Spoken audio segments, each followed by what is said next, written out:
Let's rock and Todd roll. Nuttall, the president of Bish's RV. Want to hear a little bit about you. You have been with Bish's for 5 years. That's right. You're married and have 6 kids. Okay, but who are you? Tell my listeners more about you. Yeah. So, Todd Nuttall, Bish's RV for 5 years. I've been in the RV industry really ever since I got out of college. So, graduated college in 2007 and started right into the RV industry. My family grew. We had one kid when I graduated college. We have 6 kids now, 5 boys and 1 girl. So, Wow. yeah, she's second to last. We started getting a little confident once we had a girl. We're like, hey, let's get her a sister. That didn't work out, so we got another little boy, but he's awesome. And yeah, my wife is a saint. I work a lot, and she is an awesome mom. And she would tell you she has 7 kids. I understand that. So, I get that. yeah. So, but great. We left. I graduated from University of Utah, moved to Chicago, and then we moved to Boise, and I ran an RV dealership in Boise for 5 years. Then moved back to Chicago for 5 years, and then I moved back here and took a job with Bish's in Boise, and I've been here now 5 years. 5 years, and So- you're the president of the company. That's right. Yeah. Okay. Well, I want to welcome you to the RV Life podcast. I'm glad to be here. Thank you for having me. Thank fun. you for having me. Now, we are here in the Bish's. Now, you don't call it corporate office. That's what a lot of people refer to it as. What is this building actually called? We call it our Dealership Success Center. Dealership Success Center. So I have been at the Dealership Success Center for the last 2 days and over at the dealership, and it has been amazing. So I'm really glad to have you, be able to talk to you and, share some of the things that I've learned while I've been here at Bish's. Have you ever heard the term corporate from a location employee in any business where they used corporate in a positive way? True. Right? And- Like, and- so very rarely, right? Right. And you think like me, we've had a lot of conversation. I think the same way you do. I think about words and their actual meaning. So I like that you call this what did you call it? Success Center. The Success Center. Any employee we have that's outside of our locations, outside of our dealerships, we want them to consider themselves part of the success of the team.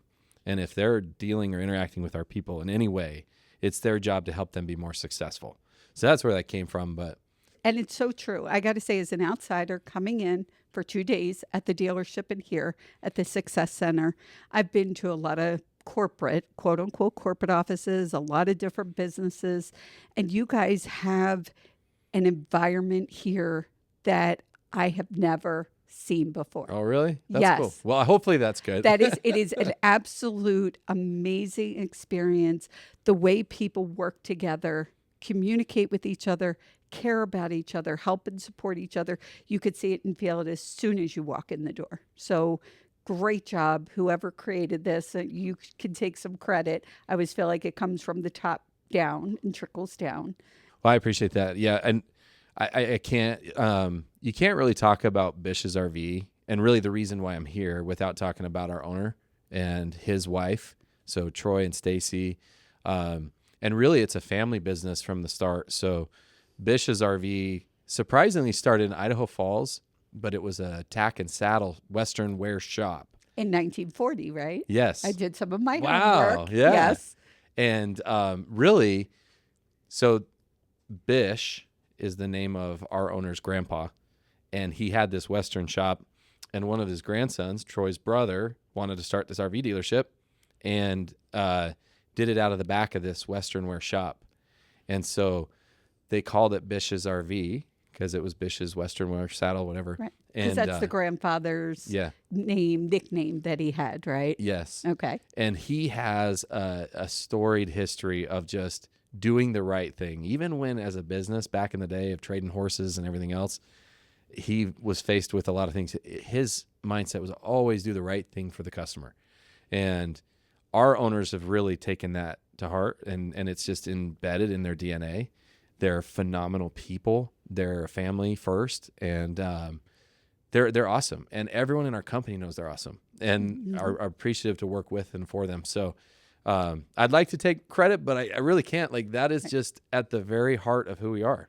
I read about a lot of that, and their whole principle was honesty, fair dealing, and treating customers right. And I love that as an overall goal. When the goal is to do what's right, no matter what. And in the last 2 days of all the filming and interviews that I've done, that is the mission from everybody. Do what's right, make it better. And we're going to talk about all that as we go through this interview. I'm so excited to be sitting here with you face to face.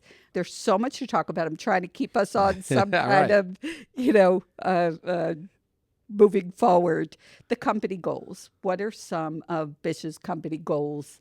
I guess more than goals, we have what we call our North Star. And this is it's aspirational and it's a little bit vague, but it's our guiding light. And so we want to be the place that customers want to shop. We want to be the place where employees want to work, and we want to be the place where vendors want to partner. It really is those three things. And we feel like if we use that as our guiding light, then it influences so much of what we do. So like on the customer side, we track things about our customer sentiment, their behavior, the things that they like and don't like, more severely than I ever have in my career anywhere else. And it guides us. Like we really, really take to heart. We want to be those things. And we realize customers have a choice, employees have a choice, vendors have a choice. And we don't take that lightly. Ultimately, they get to choose. And so it's not about trying to compel them to do business in one way or another. It's trying to find ways that we can align our business with the things that they want so they choose us. And that's really how we operate. And that is, I think that is great. There, just to give some details, there are 23 locations. I spent time at the Meridian in Idaho location, which is outside Boise, just for my listeners and viewers to get that background. And I had the opportunity to take the tour or take a tour. I think it was just something I created. I'm not sure it's something that people do. But you see all of the things that you said. You could see that and feel that with all of the people that I've spoken to. So as we go through, I want to lead people through what the sales process looks like, what going into one of your locations is like, and how you guys do it different. So let's take that a step at a time. All right. Let's talk about somebody comes in, like me, wants an RV. They walk in and see one of your sales outfitters. They are not salespeople, they're sales outfitters. Do I have that terminology right? Yeah. Okay, I got it right. What does that look like? You really did your homework. I did. And I was, asking questions of people that would share information. Yeah. So what's that look like when somebody walks into one of your dealerships that might be different than just going into any other dealership? Yeah. I mean, I think it's probably a lot the same, right? You walk in the door and there's someone there to greet you. We do want our outfitters to greet the customer. So we have what we call a rotation, where when someone walks in, they take turns greeting the customer. Our outfitters, again, words matter, and been in this industry, over 15 years, and people don't love to be sold. They do like to buy things, but what they really like is to make a good decision. And I think a lot of times as a consumer, for myself, if I put myself in the situation going and buying a car or whatever else, you want to make sure you get a fair deal, right? You don't want to get ripped off, and you really want to make a good decision. So you do research, you try to learn what product, you study different features of it. We try to train our outfitters to be more of a resource. And it's our objective. I don't know if you've heard of Josh Winters, the RV nerd. I on did. YouTube. Okay. I have. I've stalked you. Yeah, I've heard of it. Okay, so he's kind of a lot of times, he's the face of our company, and Right. rightfully so. He's dynamic and he's awesome. But he has a saying that I steal, which is we really want to help our outfitters help people buy their second RV the first time. Right. Sad reality is throughout my career, I've seen so many people make a bad decision in what they bought, and it could have been avoided. So we actually train our team to slow things down just a little bit. Once you start going out and looking at RVs and walking through everything, you see a lot of gadgets, you see a lot of features, you get excited, and it can be really cool. And so then all of a sudden you start to make concessions in your mind. We like to actually hear what's happened at the coffee table at their home. What did they have on their list that's really important to them? What are the features? What are they looking for? And really, we help ask questions about how they're going to use it, what they intend to do with it, the frequency of use, where they go, how far they travel, what time of year are they going to be gone. try to map all of that together and help our people help them make a good decision. One of the things that kind of put your money where your mouth is, and I don't know of another dealer that does this, but if you do purchase from us, you have 72 hours to return it with no question asked. Okay, so wait, I have to repeat that for people who are right now saying, wait, what? So I buy an RV that I chose. I take it off the lot, and within 72 hours, I say, this isn't right for me. I could bring it back. Is that what you just said? Yeah. I just wanted to be clear. I've had a lot of people ask me, well, why do you do that? How often do they bring it back? And there's a whole lot of questions. But one thing I think is important in my career, so an outfitter, similar to a salesperson, they do have in our company, we've elected to have them have commission. I've heard of some where it's like they get a flat pay or whatever, but ours do get a commission if they sell something.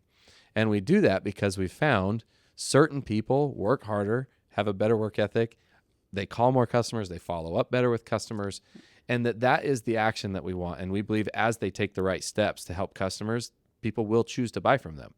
And so we want them to be rewarded in that way for what they do. If you brought your RV back, they lose their commission, right? Right. They do not want the customer bringing back the RV. And so the amount of focus they will put on making sure I'm listening to you, I understand what you need, so that when you drive off here, you're not just driving off the lot and I don't have to deal with it again. Right.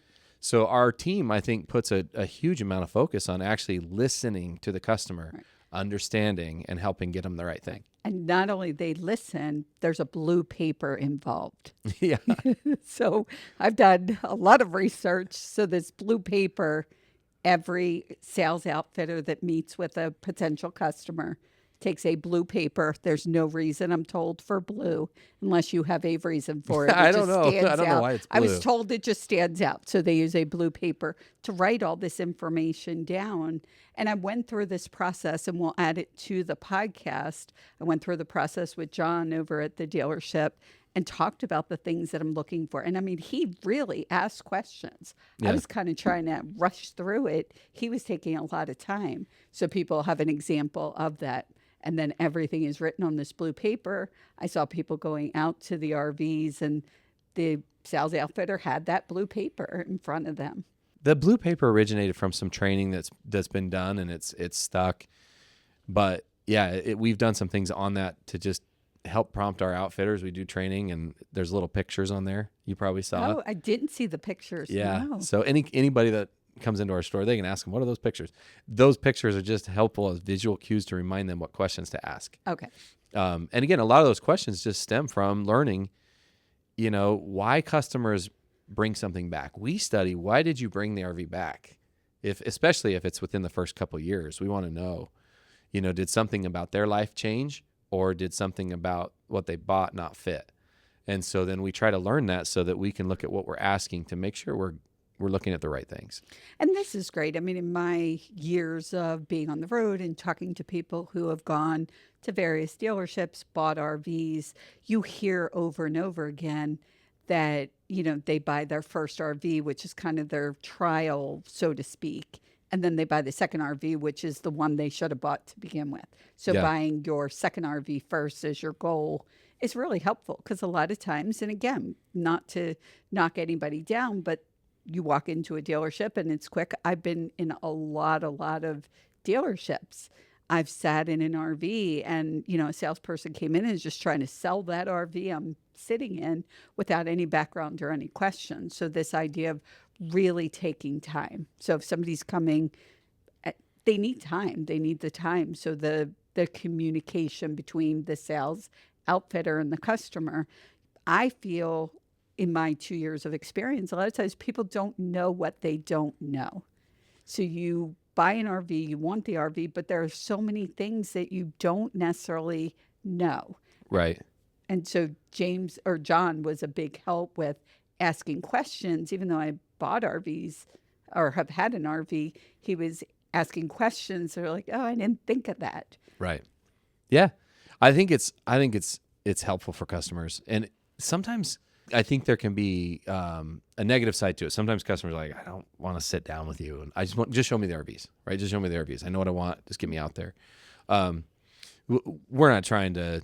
If that's what they want, we're going to take them out. You can go. You can wander a lot. Everything's unlocked. It's not about a pressure situation, but it's exactly what you said.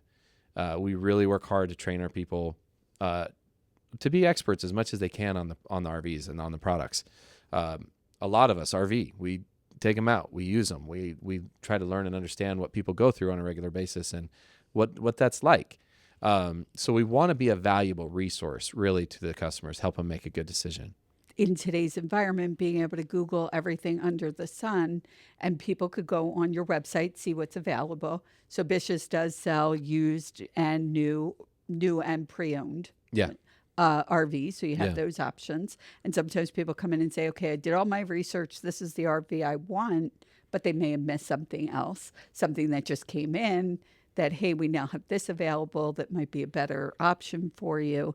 But yes, and again, it's meeting that customer where they are, and I feel like that's how your sales team, your sales outfitters have been trained. That's the goal. I think sometimes we'll back them up a little bit, just say, hey, walk me through, like you've done your research, come to this. Can you give me some insights as to why? What prompted you to this one? Why do you like this one so much? We really want to understand, right? For that reason, if there is something else that makes sense, if there's something they haven't considered, if there's any way we can be of a resource. But you're right, in today's environment, more and more people are coming to a decision before ever having anybody else involved. Right. They know what they want. They've talked to their family. They've talked to friends. They've talked to other people. They've done a lot of research and they know what they want. And if that's where they're at and they're confident, awesome. We don't want to interfere. Right. Just here to help. So yeah, Right. we kind of see a whole spectrum of customers like that. And what I've seen, and in talking to you and a number of your people I've been talking to your people for probably 8-10 months. So I've talked to a number of people. The integrity is there. It really isn't about, let me try and get somebody in a different RV for whatever reason. It really is about doing the best for your customers. And let's talk about that, because that's bottom line. You guys look to do things better all the time. I talked about our North Star. We also have 4 pillars of our business. So if you think of a building, our foundation is our culture. So we believe that everything starts with culture, and that who we are and what we are, our integrity, it serves as the foundation. And then we have these 4 pillars that we talk about, but one of them is innovation. And that we feel like in order for us to have a very stable organization, a long-lasting organization that can stand test of time, we have to be on the front edge of things, not on the back. And as we innovate, we want to do it around the framework of the customer. So a lot of times people will innovate, and in businesses I've been in, you'll innovate, you'll try to do new things, but sometimes when you back it out and say, why are we doing this? It's interesting the answers you get. And I'll talk to people a lot about that because I'm very interested in this subject, but a lot of times it's about, we're going to speed up our processes, or we're going to make more money, or and it oftentimes is around the company. So we've kind of made it a mission to say our pillar here is innovation, but what we really want is to innovate around the customer framework. What is it that they experience? So we are working on a lot of things based on insights we've gathered from customers. Sometimes it's just things we're saying, I think this is where customers need to go. Like, we all have iPhones. No one knew you needed an iPhone until you had one, right? Until it was invented. But if you would have asked someone with a flip phone, what do you really want in a phone? They probably wouldn't have said an iPhone, right? Someone had to create that. So there's other things we're working on that we believe are that are creative, that are forward thinking, that we don't even think a customer would know that they think they need until they see it. Right. So we've got several things that we're working on, but you've experienced, I think today or yesterday, an opportunity to see kind of some of the things we're doing in service that I think are different. You talked to our director of operations today, our VP of operations rather, and he told you a little bit about what they're doing on the finance side of things, which I think is different. But all of those are patterned after ways we think customers would rather do business. And I'm seeing that. We're going to break some of those down because this is what's important. When somebody's looking for a dealership, they want to make sure they're going to be treated fairly, all the things you spoke about. So let's break some of those down. We talked about the sales outfitters. Now I decide I'm going to buy an RV. There are things that are going through my head. So we'll talk about the finance side of it because that is very innovative. I talked to James about that, or John about that yesterday, the manager at the dealership. Let's talk a little bit about you saw a pain point for the customers. So you created innovation that is going to help the end customer. So can you talk a little bit about that? A lot of this stemmed actually from our own experience, and it's not just the RV industry, but even if you buy a car, you mentioned it, but I mean, it takes forever to get through the paperwork. And I was talking with some customers the other day, and the last RV they bought, it took them 5 hours like just sitting at the dealership after they'd found what they loved, wanted. It was like they were there all day. We didn't want that. And we know customers don't want that. We also have experienced in our own business as we've evolved, customers that come in to pick up their RV. And when they show up, they're waiting and waiting and waiting for our finance team. And sometimes it's hard to control the schedule. Customers come in and do an orientation with our technicians on their new RV. Sometimes it takes 30 minutes. Sometimes it will take them 3 hours. And you never really know. And so when a customer gets done in 30 minutes and you're expecting it to take an hour, now they're sitting for 30 minutes.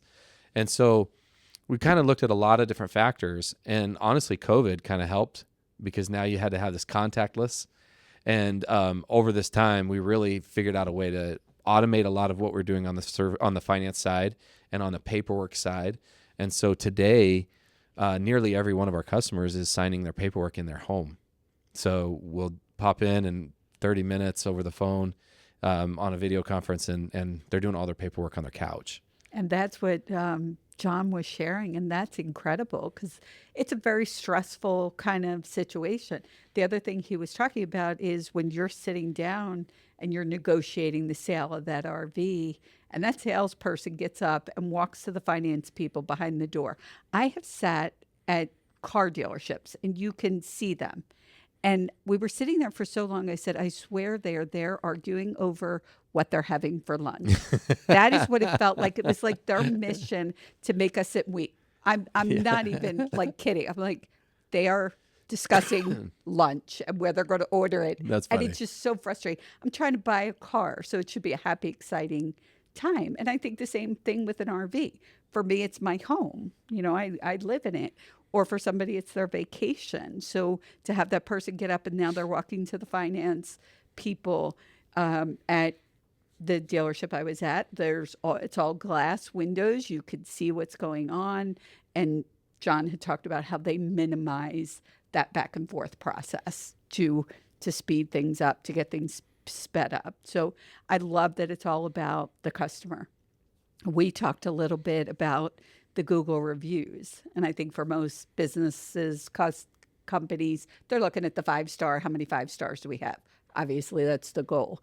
You pride yourself on, and your team, on looking at the 1 and the 2 stars to see how to improve, right? Yeah. I mean, I could go a long time on Google reviews and customer feedback and things like that. But I look at Google reviews every day.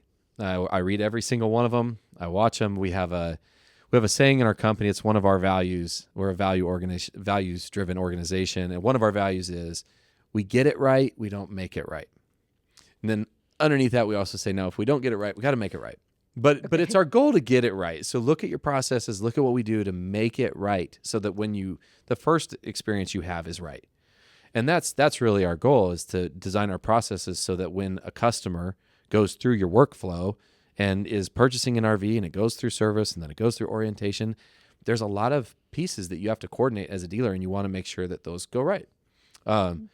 So you don't always get it right. And we have another value that says we may not always win, but we never forfeit, and we always learn. And so when we don't get it right, it's our goal to learn. And I would say this is something that has really saturated into the fabric of our people, is that everybody understands that a negative review, it's not going to cost them their job. But if they're not willing to learn and change because of what they learned, they're probably not going to make it in our company, because we will listen and we'll learn and we'll change things. And so there's certain processes and features of the way we do business that I could pinpoint, and I could tell you customers' names and be like, this is because of, because we're never on that side of the table. So it's really our way of getting information. And so the problem is not everyone's going to leave you a negative review. I mean, how many businesses have you gone to where you didn't like the service or you didn't like something, so you just don't go back, Right. right? So Google review is like, honestly, one of the last places we get our negative feedback. A lot of that will come through other channels, because not everybody wants to be public about that, which it's funny. I'm rolling on this, but it's funny because our guys get a Google review and they want the customer to change it because it's so public. Right. And I'm not worried about that. I actually think it's okay for customers to see a negative review. What I want them to see is how we respond to it. Absolutely. Right. So I make a concerted effort with our team to make sure, like, when we get something, let's make sure that our other customers know what we're doing about it. Most of the time when we get a negative review, it's because we did something wrong. Like, honestly, I see a lot of times our guys went, well, we did this. At the end, we did something wrong. And it didn't come across right. And so we want to let people know, yeah, we screwed up here. And then we work through it. And some of our best customers are people that actually started that way. And they had a bad experience. And I don't care if they ever change their review. I'm grateful for the opportunity to work with them. We do surveys, though. And if I were setting up a dealership, if I was giving any advice to any other RV dealership, if you're currently not measuring this, you should.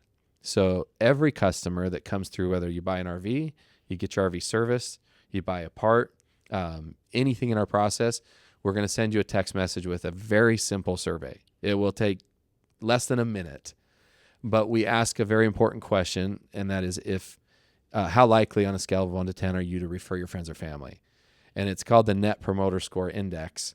And that score means more to me than anything else. And the feedback we get from that survey means more to us. So we have thousands upon thousands of these surveys that have come back, and we review the data, and we have a way of organizing that data into some sentiment, and we can take and see the commonalities. And you can see the commonalities by store, you can see it by department, you can see it by individual, and you can actually learn like consistent things that customers are experiencing. And when you have that, it's not an anomaly, like, right? You're getting this regularly. And so you can adjust what you're doing. We had a dealership in the Midwest, our Kearney location, had a pretty low score in service earlier this year. And it was like fire alarms going off, like, hey, what is going on? We met with the team, we worked on a plan, and literally within 3 months, their index turned around completely. But we could never have done that. We didn't know what to really address until we dug into what the customers were saying. And once we did, we found a theme of about 4 things that kept surfacing, and they attacked those 4 things. And now I think they're number like 5 in our group with customer service scores. Wow. Yeah. That's incredible. And that's what it's all about. Nothing is perfect. No. Nobody's perfect. Nothing is perfect. No company. I want that feedback. I want feedback on the podcast. Like, okay, be nice, but I'm asking for it. But I'd rather have feedback and say, okay, this is a common thread. This is what I could work on. Just for me and this podcast, always looking to get better. So I'd like that. There's absolutely nobody's perfect. So the willingness to keep improving. Now, as we go through the RV buying experience and people having an RV, you guys do service. Well, besides that, you have parts. So anybody needs a part. I even asked John if for my 2002 Monaco Diplomat, they could find parts. He said they would do their best.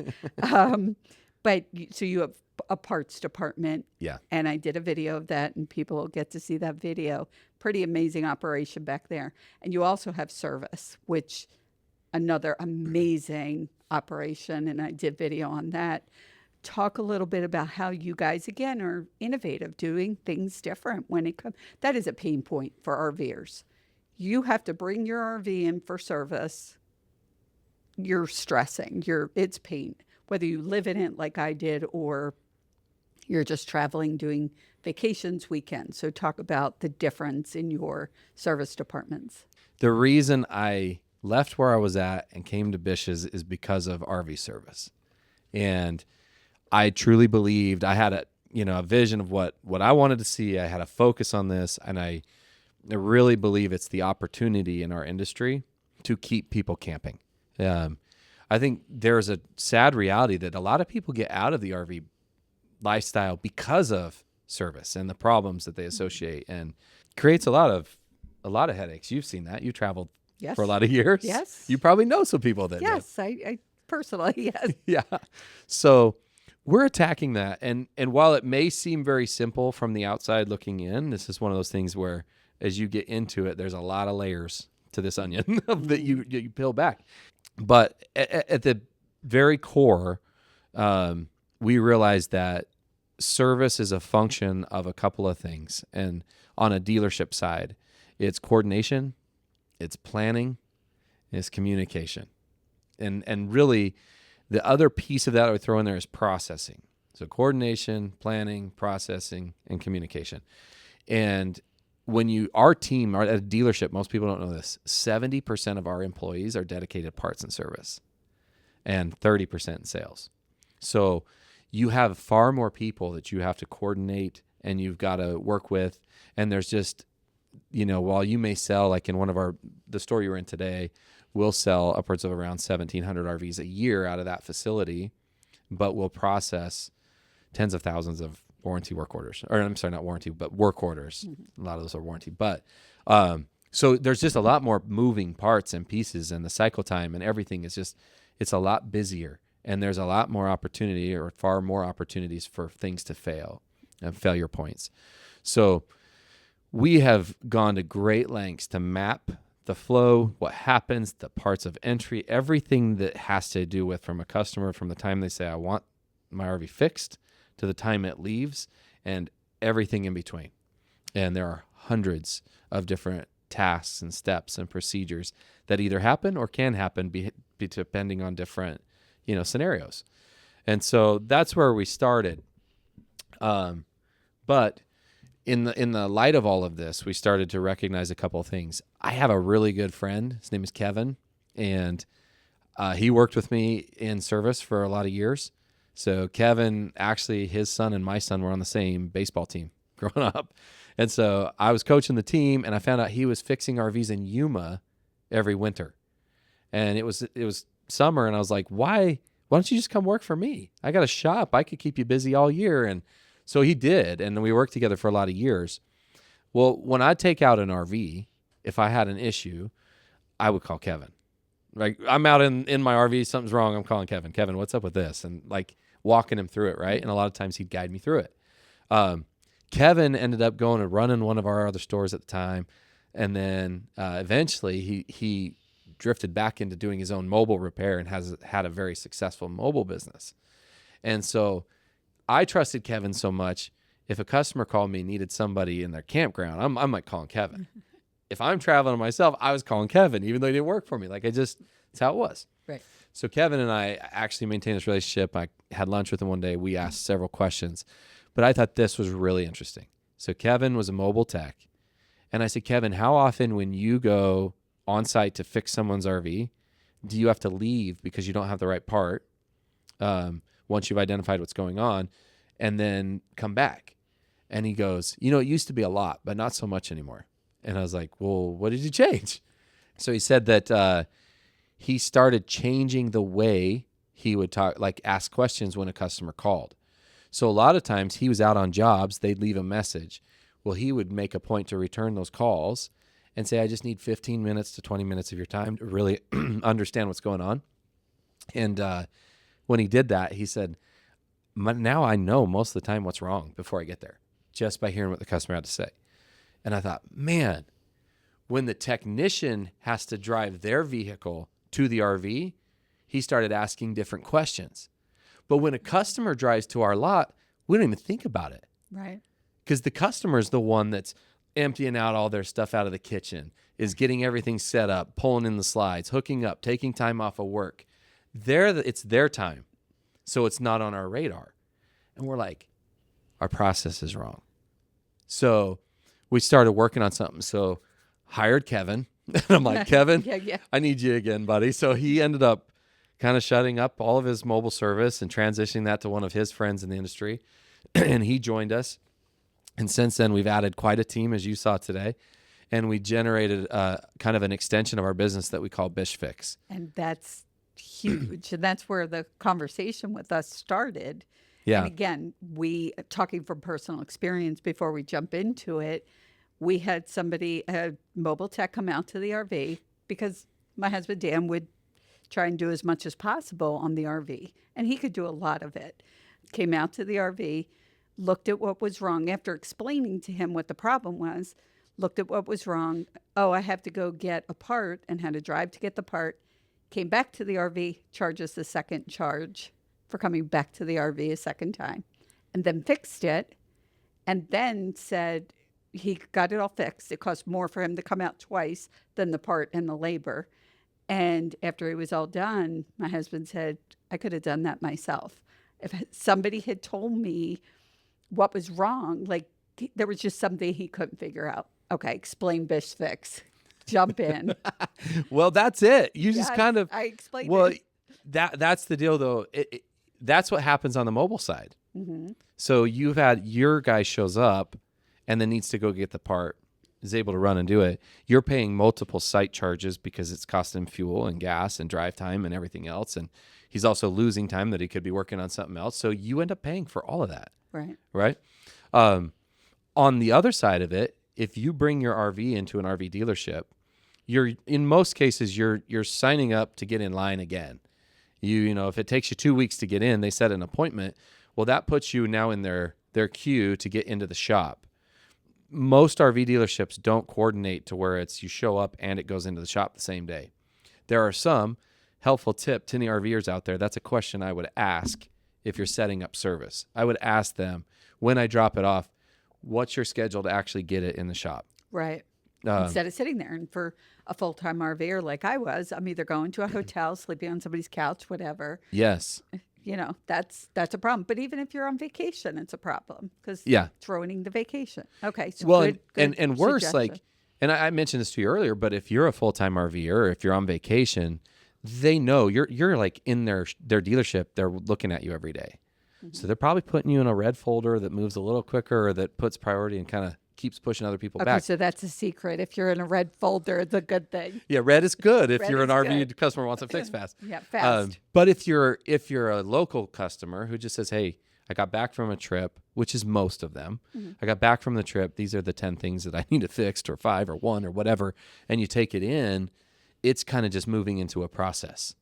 And there's not really great software systems or anything to coordinate the scheduling of this. You know, so a lot of people are doing it on the back of papers, or they're doing it just literally in like a folders getting stuck in queues, you know. So like I said, there's a lot of coordination there. But when you bring it in, it waits to get in line, and then it waits to get in the shop. And then once it goes through the shop, and let's say it's the same issue you had, the technician diagnoses this is the part I need. Now, all that circles back to the parts department. If you have it in stock, the technician can work with the team to grab it and go put it on. And that's a pretty quick one. But the sad reality is that there's so many different parts and pieces to every RV. The likelihood of having everything in stock when you need it, it's just impossible. Right. You just never can anticipate all of that. And if you did, you couldn't run a profitable business and service because you'd have way too many parts going stale and bad. Some of the stats around this, and I mean, there's probably viewers that are going to listen to this, they're taking their RV in for service, and they're going to be like, okay, this is like kind of a transparent look in. And even then, I think they're going to be like, I don't believe that. That's crazy. But I've looked at this through hundreds of dealerships at this point. And once a technician orders a part, what would you guess is the average amount of time before that part is actually ordered? Just the ordering process, you mean? Yeah, so the tech says, I need XYZ part, right? Now, from the time that they've recognized, the technicians recognize I need a part, to the time that it actually gets placed, the order gets placed so that it can be put on your RV. Somehow or another, I would hope that it happens that same day or it gets done immediately. I'm working on this RV. I know it needs this part. Go to the person, or if they can, type in this part I need and order it. But somehow I'm thinking that's not going to be the case. Well, I'll tell you, my experience, again, in looking at hundreds, thousands of work orders is over 2 weeks. Over 2 weeks just to put the order in for the part. Yeah. I could have ordered it on Amazon and had it next day, kind of. Correct. Okay. So, and there's a lot of reasons why, like I'm saying, a lot of people will be like, that's crazy. Right. And it is. It's nuts. It's nuts. But is it because, and I'm going to kind of stop, is it because this is the way the system was back in the day and it just stayed that where, you know what I mean? If you just, well, this is the way it's always been. Right. Until people accept it and then nobody changes it until somebody looks at it and says, this is crazy in your words. Yeah. I think that's a lot of it. I do. Not that it matters. It matters more that you are looking at it and saying, this is crazy. What can we do about it? There's a lot of steps. Like if you're a technician, you know, I know the part. I know exactly what it is and it's on the shelf. Easy, right? If you're a technician, you're like, this is what I need. And it's a 2002 Monaco Diplomat and they're not currently making parts for 2002 Monaco Diplomats. Not even making them. Yeah. So there are several parts that are fully replaceable on that Diplomat of yours. Then there's other ones that are going to be a lot harder to find. We have actually created an internal research team for parts. I have a whole team. That's all they do is research the parts that are needed. Some of those can take 5 minutes. Some of them can take 3 days to try to find. And so we've been able to break down what causes these delays, right? Why does this happen? And what causes all that to happen? But that's an area where you don't realize you've just waited to get your RV in. Now you waited for it to get into the shop. And now you're waiting for parts. And I guarantee you've heard this. If you go on any Reddit thread, you go on Facebook groups, you're going to hear this. You're going to hear a customer that says, I bought my RV from so-and-so dealership, and they said they'd ordered the parts, and they're waiting on the manufacturer. I called the manufacturer, and the manufacturer said, I've never received an order from that. Right? So you get dealers that are like trying to save face or something, and will say something that we've sent it to the manufacturer, we're waiting. The manufacturer's like, well, I don't have an order for that. Right? And it's because there's just, it's quite a process. It's actually very difficult to coordinate and organize in our industry. But most customers don't know that is the biggest issue. Parts, not in shop. If you don't have parts on stock or in shop, that's one of the biggest draws to lengthen your repair time. The other one is warranty. Yeah. If you're bringing it in for warranty, the process and the coordination with the manufacturer for warranty can be can be a little bit burdensome. Plus, we both peak at the same time for how busy we are. So the amount of warranty requests that come in April, May, and June are very high, right? So, and they're all coming in at once. Also, the volume of sales, like for us, are also very high. So the work you're doing to get out, so everything culminates at the same time. Right. And so that's another issue. And then the coordination with the warranty, a lot of them, they're trying to kind of scrutinize the repairs, make sure that they're getting treated fair, which is the right thing to do as a manufacturer. But you know, it's requiring you taking these pictures. It's requiring certain feedback. Sometimes they're like, I need another angle of that picture, or I need this or that, and all this coordination. So it's very difficult. So I only give you that backstory because no matter what happens when you bring your RV in, there's all these moving pieces. As a customer, you really don't care. No, I don't care. I just want my RV back. Just get it fixed and give it back to me. Just fix it, right? And so that's where we've put our mindset is that we really track the most fundamental things are, when did they drop it off and when did they get it back? And was it fixed correctly? Right. So we actually measure that too. I didn't mention that with customer service, but in our survey, we ask everything that was fixed on the RV, we ask, was it fixed correctly? And every technician can tell you their quality score. What percentage of the time did they fix it right? That's a big deal. We found that's a huge driver of customer satisfaction. So that's awesome. Anyway, so whether you had that tech come out or you drop it off, those are kind of the two varying things that are happening. The process that it takes, where the time is, where your tech had to leave and go get that part, and where our dealerships struggle to get the process of parts and warranty and all that communicated, all of that has to happen somewhere, right? The problem in both cases is you'd already gone down the path of hiring a technician who was on site. He did the diagnostic and then said, okay, this is what I need. And in our shops, they do the diagnostic. They give the information to the parts, warranty teams, and then sometimes got to get customer approvals and all that in between. And then it begins. We said, wait a second. Could we get more and more of our RVs diagnosed without them ever coming into the shop? And if we could we start ordering parts? Could we start writing the warranty? Could we start having all of the administrative stuff done so when the RV shows up, we just fix it? And that was kind of the thought process. And that's what BishFix is designed to be and to do. So what we've seen early on, what we do, our process is pretty simple. We're training our customers and they're getting more and more used to what BishFix can be for them. But instead of coming home on Saturday night or Sunday and Monday morning making the call to the service shop, we're encouraging our customers, when you take it out and it's Thursday and your awning's not coming out, don't wait till Monday to bring it into a shop. Call us. And what we're finding is more and more customers are starting to realize they have access to technical support and help now, anywhere, wherever they're at. And 40% of the time, this is crazy to me, 40% of the time when our customers call with an issue, we're able to fix it over the phone. Several of those repairs involve like your husband, someone who's handy. They're doing it themselves. We're guiding them. Open that, use your screwdriver here. Our technology allows us to see what they're seeing, and they guide them through. And a lot of the customers can fix it themselves once they know the issue. Right. And so I want to just go back a little bit because I had the opportunity to look at how that whole Bish fix process works. So I call and I say, okay, there was a problem with the electric. That's what the problem was. I'm on video. I watch the technician upstairs say, move the camera a little here. Let me see this. Let me see that.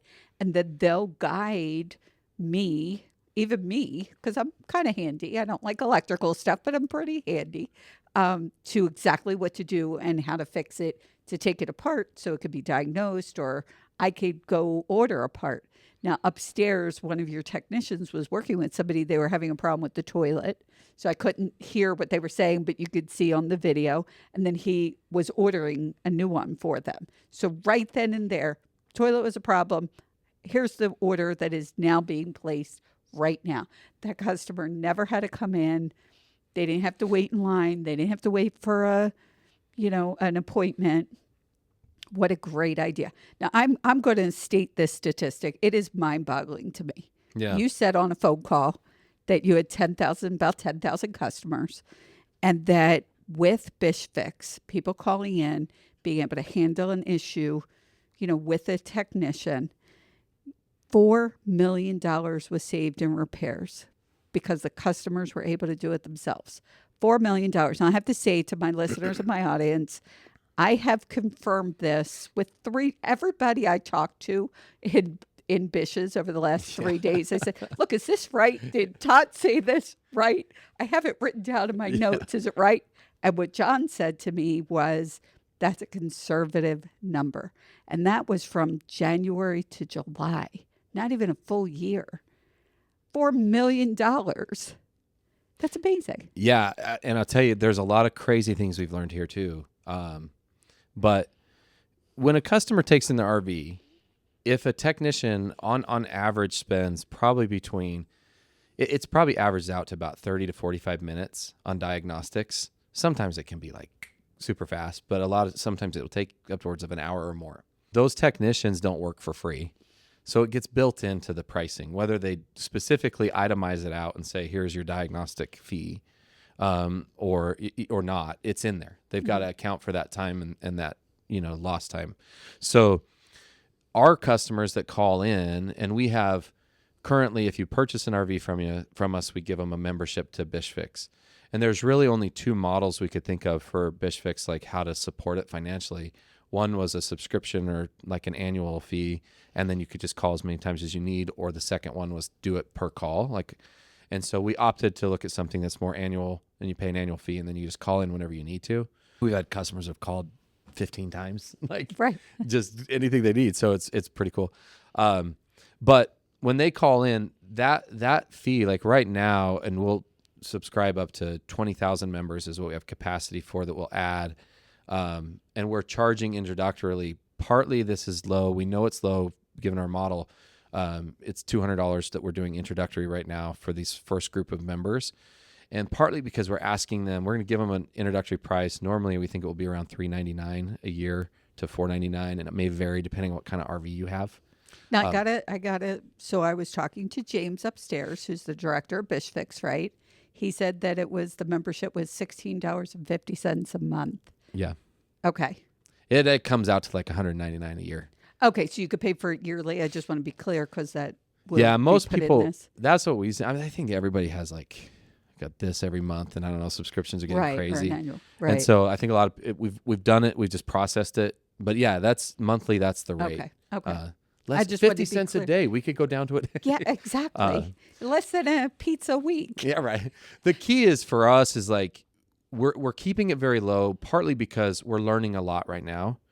A lot of what we're doing is new, and we're trying to have as many people come through because it helps us understand more and more and more and more. So I think what we're doing today offers a great value to the customers. We can run through more of what we're seeing, but at the same time, we have a long way that we're going. We have a lot of future plans for how this will evolve. Like I said, at an early rate, we've been able to help. I mean, those 40%, if you just take the 40%, we have over 10,000 customers have called in or that have gone through the process. 40% of them had them fixed, right? They were able to fix it over the phone. Several of those were done by them doing their own kind of work, but it's still, I mean, in some cases, we're on the phone navigating them through the repair 30 minutes to 40 minutes to an hour or more, but they're not paying that labor time for Right. a technician. And when they call in and we do the diagnostic, they're not paying that diagnostic fee. And so the average dealer right now, the average service shop is somewhere between $150 to $200 or more an hour. And the average diagnostic fee is somewhere around an hour. So if you just take that at an average of $200 an hour, that's $200 they save just on the diagnostic alone. Right. You know, that's getting expensive. And the more expensive service gets, the more likely people are going to say, I don't know if I can keep this in my lifestyle. Right. And so we think this is a very inexpensive option. We've had people sign up and they're like, I paid more for a site charge for a mobile service tech to come out to my facility than I paid for your service for an entire year. And you fixed 3 things already. Right. Right. So they're getting a value out. They're getting a return. We're learning in the process. And the best part for us is it's nationwide. It's the first part of our business that can be done coast to coast. So we have facilities, like you mentioned. We actually have 22. Our website still says 23. Okay. So you're not wrong. But 2 of those, well, 23 technically. 2 of those are service centers. Oh, okay. So we closed up our RV sales dealership in Virginia, but we still do service mobily there. And then in Myrtle Beach, we do mobile service. Okay. And so we're trying to learn and better understand all walks of the service experience and how to make it better. We have actually coordinated, this is cool, we've coordinated with over 500 different technicians, not Bish's RV techs, mobile techs, different dealerships, service centers between US and Canada, and have actually fulfilled work orders that were originated through the Bish Fix process, but were fulfilled anywhere from all through Canada to Florida to New York, Right. all over. Because the other side of it for people, so if it is something, our RV broke down in Memphis, Tennessee, and it wasn't a quick fix. So it ended up being the fuel pump, an $8,000 plus job. But while we're going through the process in the middle of nowhere, I could have called into Bish Fix and said, listen, this is what's going on. So that's the added benefit, even if obviously I'm not fixing the fuel pump, we're not fixing it ourselves. That's the added benefit of being able to have a technician from Bish Fix, right? Yeah. So if you did that, our team of people, our processors, would take the information that came out of your call with the master tech, and you got to meet them, but those guys on average, I think, have over 20 years each of experience, and these are all certified master techs. 2 of them actually helped write the curriculum for the standardized RVI training for technicians. These are very qualified, competent technicians. But they'll walk through it based on their assessment. One of our processors will actually do a write-up and give you an accelerated repair plan. And in that plan, it will itemize out what you're seeing, what our technicians were able to diagnose. So we talked about 40% of the time they're able to fix it, but that leaves 60% Right. that didn't. Well, 85% of the time we're able to diagnose it. So there's 15% we can't diagnose right now on average. However, even when we can't diagnose it, nearly every time we're able to rule out a number of different things, which should hopefully eliminate steps that would go on in a normal diag. So, for example, I had a customer early on, their slide out wasn't coming in and out. And so we went through it, we couldn't actually pull up what we needed to see the gear mechanisms on the slides. And so, but we were able to identify it was one of three things. And we were able to give them an estimate on all three of those things and say, if it's this, these are going to be parts are going to need to be ordered. This would be the cost, and this would be the time frame you should expect to have it fixed. And so, at least in the customer's mind, they knew what to do. They were in control. They had a good estimation of what it was going to take. And when they found out what it was it was one of those three things. Right. And that's really helpful with, again, especially with those huge repairs.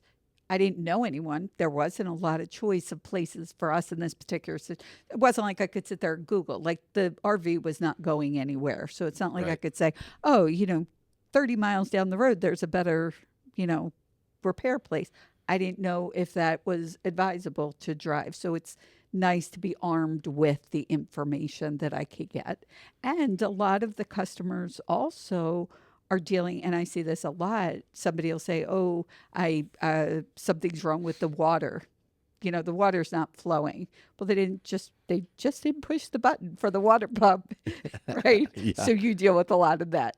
Yeah, there's that. One of the things, though, the majority of what we deal with, and I would anticipate most any other RV dealership deals with, and I would guesstimate that the majority of customers who are frustrated with service, a lot of those are people who've just purchased and their RV's under warranty. So the average repair time in America, there's actually one of the computer software systems that a lot of dealers use. They aggregate these stats. And if your RV is in for service and it needs warranty, and there's a part that's needed that they don't have, it's averaging, and it changes depending on the time of year, but it averages anywhere from 60 to 100 plus days to get those out. So even on the low side, at like 67 is I think the lowest I've seen. 67 days, like it's 2 months. Yeah. That's a huge part of the summer, right? Yeah. So warranty is a big deal. And like I said, the parts is a big deal. When you get this accelerated repair plan, we have broke down a lot of the barriers to processing. So we have right now, there are some repairs like parts that you have to research, but usually those are with RVs that are a little older and parts are no longer being built. Right. But on the warranty side, it's usually a little bit faster. 80% of our part requests right now are actually processed for research, meaning they get identified what's needed or what the pricing and availability is within 13 to 15 minutes. So where we were talking before, our ability to get parts ordered is now measured in minutes, not weeks, days. That's incredible. And so what we're able to do, just like you saw with that technician with the toilet, we get your information, we figure out what's going on, we immediately have parts and warranty jump on it. And on your accelerated repair plan, if you brought it into a Bish's RV dealership for service, or you had a mobile technician, which I'll talk about in a second, do it, it's going to list out, here are the parts you need. These are the vendors that you could use. These are the estimated prices you should pay. And then here's the labor that you're going to need done. This is the estimated amount of time. This is what you could expect to pay both low to high on labor rates. This is what you could look at on pay. Now, if it's warranty, we take it a step further. There's only a very few amount of manufacturers we don't carry at one of our 21 selling dealerships. And we actually code the warranty for you. So we take it, we look at the manufacturer's codes, we understand what needs to be taken. We've already taken the pictures, we've already written the stories, and now we code for you. These are the labor rates. So if you were to take that to your dealership who even sold you the RV, and maybe you've experienced as a customer, maybe you've experienced where you bring it in for service and it takes weeks, months to fulfill, right? You could bring this to your dealership, say, here are the parts, it's already coded for labor, for warranty. You've literally eliminated weeks out of what they would normally have. So that's why we call it an accelerated repair plan. And what I like most about it, most people don't know, if you bought your RV dealership or RV and you're struggling to get it serviced with where you're at, I would give them a chance with the accelerated repair plan. You might actually help them do a good job.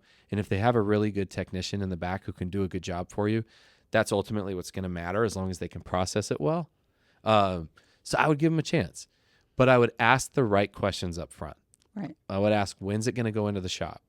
Are you going to take this information I have and basically say, I don't care that you already got that, and start all over? Right. Or will you take this into consideration and I can give you a bunch of information of what we've already found and do the work? And if they do and they follow it, they're going to get paid from the manufacturer just as though they didn't. We Right. literally Right. made their life easier. Yes. And so I just want to reiterate, when we talked several months ago, Bish Fix there was people on a waiting list. You're now saying it's opened. So anybody out there that wants to try, and from what James told me, correct me if I'm wrong, he said that people could try, they could call in, they could try it the first time without having a membership, without signing up for the membership. Yeah. Okay. Just want to confirm my information. And there's no pressure. Like, it's not about pressuring people to buy this. I personally think this is, from the time I heard about this several months ago, it's a no-brainer for the cost. You use this one time and you've more than paid for itself, and you're just adding on all this extra stuff that really is going to help the end user get their RV fixed, get on the road, or something that you just don't know how to operate. And that's a big holdback with people. I had somebody who was at a campground. He didn't know how to dump the tanks. I don't know how you take an RV out without knowing. I showed him. But, it's good to be able to call and say, how do I do this? And make sure you're doing things right. So that is awesome. And people could go to bishfix.com to get to that. Okay. Yeah. So check it out on bishfix.com. I think there's a discount code that they need to know to get the introductory discount. So Okay. we'll have to put that in the notes or something. We'll put it in the show notes. Okay. So they have you have a code. I'll get that code. Yeah. So there you go. There's openings. You have given a lot of incredible information. I am sure there's a ton more we could sit and talk about. So we're going to have to do a part 2 of this. All right. I'm going to come back here to Idaho in the summer. I hear it's beautiful here in the summer. You'll love it. You So I'm might gonna not come back. leave. We'll talk about that. I might get a job here at Bish. That sounds good. It might be a whole new career for me. You never know. I certainly love the environment, that is for sure. But now it's time for the question of the week, and it's brought to you by Open Roads Innovative Toll Solutions. This toll pass covers all 48 states. All 48 states, $24 a year. If you have an issue, they have concierge service that will help you with any issue you have. That's going to be in the show notes. You could go to myopenroads.com and go to Innovative Toll Solutions. This question is for you. What's one of your top places you would recommend for my listeners to put on their bucket list? Something you want to do or something you've already done? Oh, that's I know hard. I'm putting you on the spot. We did discuss this. I'm That's going to talk hard. to give you a minute to come up with a place. I know you travel in an RV. Yeah. Now, you have a Class C, right? Yeah. And you have bunks in there for 6 kids. Well, it has bunks. It's a 31-foot Greyhawk. Pretty traditional floor plan. It's got the bunks in the slide out, but we have 6 kids, but you got the overhead cab and then the we call it a taco sofa, right? Whatever the taco fold-out bed. sofa. Yeah. AKA And then the dinette. jackknife. There you go. Yeah. I like that taco sofa. We like food. So here you go. And so we got everybody, and then the 2 bunks. And then, so, when I got an RV, everyone asks you when you're in the RV industry, what would you buy if what Right. one would you people buy? ask me that all the time. Yeah. Well, I always said, I'd buy a 5th wheel. I think they're cool. I love how roomy they are. I like how big they are and open they are. But then when you actually get in the moment, the real question you should ask is, what RV would you buy if you were in my shoes? Right. Because then I was like, wait, I have 6 kids. If I buy a 5th wheel, what truck, how am I going to move this thing around? And drive the kids. Yeah, yes. I'd have to have a second, a chaser vehicle. Yes. So motorhome really was the most logical thing. But anyway, we love it. Okay, the bucket list That location. was just to give him time to think of a place. Yeah. Yeah, that's hard. That's why I asked. And I don't know if I'm saying this because if you haven't been there, it definitely is a place you should see. But it's also the most recent trip we've taken it. So maybe it's fresh in my mind, but we had an amazing time at Banff in Canada, up in Calgary area, or Alberta. If you haven't been to Banff, it is a wonderful place to experience in an RV. There's so many places you can stay. I was surprised at how much non-advertised camping spots in the national parks up there. So, but you'd probably need to know the length. They have some requirements, and if you do that, there's no hookups. So you got to be prepared to boondock it. To boondock, okay. Yeah. And that's a great question that I'm sure your sales outfitters ask people as far as whether they're going to boondock or be in full hookups. A very important question. I have a lot of my listeners are dreaming of the RV lifestyle in one way or another, so I'd like to give them that education. Okay, so Canada, Banff, Canada. Banff, Canada. I've never been, so I'm going to put that on my bucket list. Thank you so much for being on the podcast, giving so much incredible information. And again, we're going to do a part 2 in the summer, see how much Bish Fix is growing and look at those percentages and people that you've been able to help. Awesome. Outstanding. Well, thank you so much.